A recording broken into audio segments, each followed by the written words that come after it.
ពេលយើងចុចទៅលើ setup លើយើងចុច mode ហើយ menu auto នេះមកចុចជាប់ហើយជា 3 second អូខេយើង set ចូលពាក្យនេះ set ទី1យើងឆែកទៅលើចំនួនពែយើងចំនួនពែយើងCT របស់ CT Primary របស់យើង1000អញ្ចឹងវា 1.1k បើថាវាមិន1000ដល់ពេលមិន1000យើងចុចមកនេះវាត្រឹម 1.0k 1.0 ហ្នឹងវា1000អញ្ចឹងបើថាយើងធ្វើ100វាលើត្រឹមនេះឲ្យដល់ពេលវាឡើងដល់1000វាឡើង k ឲ្យហើយយើងចុចទៅយើងចង់យើង set up ទៅបន្តទៀតយើងចុចឡើង menu អូតូចុចទៅមកហើយP2 អានេះលំដាប់ file តែយើងដាក់ city ចូលfile ទី3អានេះ auto យើងចុចទៅលើ auto set ហើយfile ឡើង voltage input យើងនៅទៅលើ computer យើងនេះវា file ទី1 file ទី2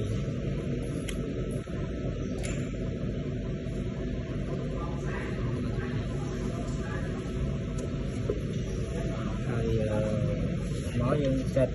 ទៀតនេះក៏ capacitor យើង យើង set ទៅលើ capacitor ដែលមាន step តូចជាងគេ10ខ្វាអញ្ចឹងវា10 kVA វាស្មើនឹង 10.kVA ហើយតង់ឆឹងរបស់ capacitor នេះ auto នេះយើង set ទៅលើ step capacitor ពេលយើង set វាពេលយើងត្រូវការប្រើយើងចុចនេះពេលយើងចុច off ហ្នឹងវាយើងអត់ set ជាប់ទេនេះចុចលើ1ហើយយើង set ទៅបន្តទៀតពេល12ក៏ capacitor ដែរ contactor ពេល5យើងអត់ set ទេដោយសារតែក្នុងនេះយើងប្រើជើងទី5ក្នុងនេះជើងទី5យើងចំហចោលយើងទៅប្រើជើងជាមួយវាពីនេះចឹងយើងប្រើជើងជាមួយវាលេខ6យើង set ហើយទី6ទី7ហ្នឹងជើងជាប់ហើយ coffee យើងយក98ចូលចុច98ទៀត in យើង set ចប់ step ទី1យើង set ចប់ហើយយើងចូល set step ទី2យើងចូល advance ហើយចុចនេះយើងអត់ set ទេពេល21យើងអត់ set ទេអានេះក៏អត់ set ដែរអត់ទេអត់ដែរហើយយើងបើក on នេះអត់ដែរយើង set ចាប់ពី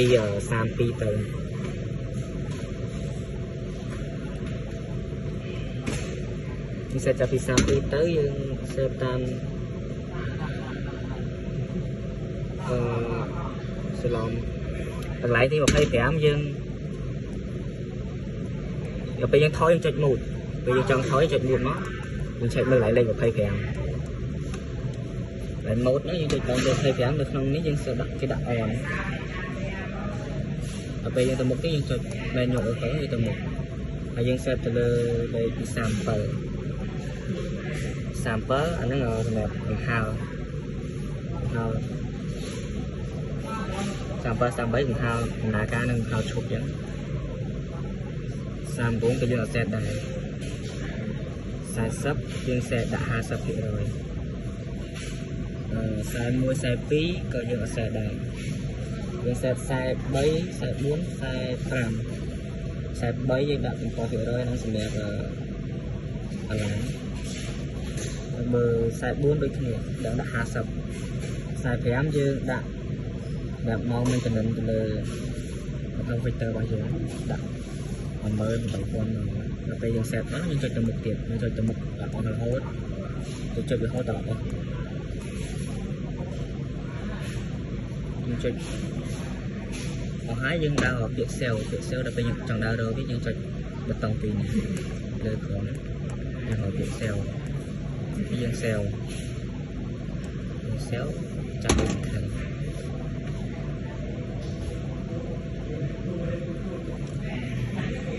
នេះយើង test step វា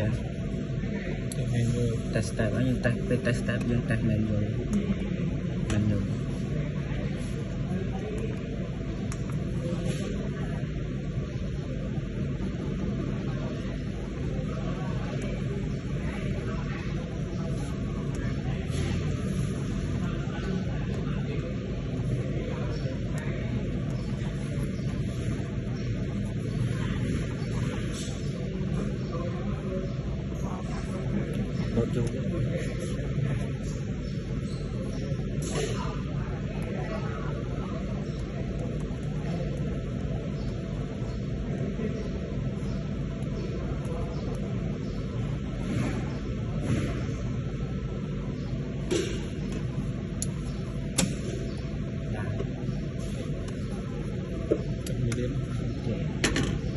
ទី2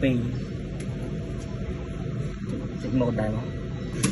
តែទី2step ទី3នេះសម្រាប់ step ទី4ដល់ពេល step ទី5យើងអត់មានអាសានៅក្នុងនេះយើងអត់ connect ចូលបើរបស់យើងអត់ connect ចូលអញ្ចឹងវាអត់ load លេខឲ្យទេហើយ step ទី6យើងមានយើងដាក់កន្លែងជើងជំនួយនេះ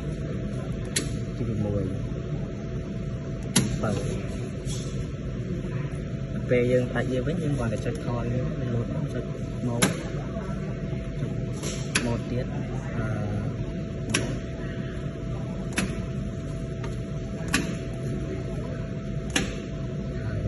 ដល់ពេលយើងចុចហើយយើងចុចនេះយើងឆែកមើលលើតាមឆុងយើង coffee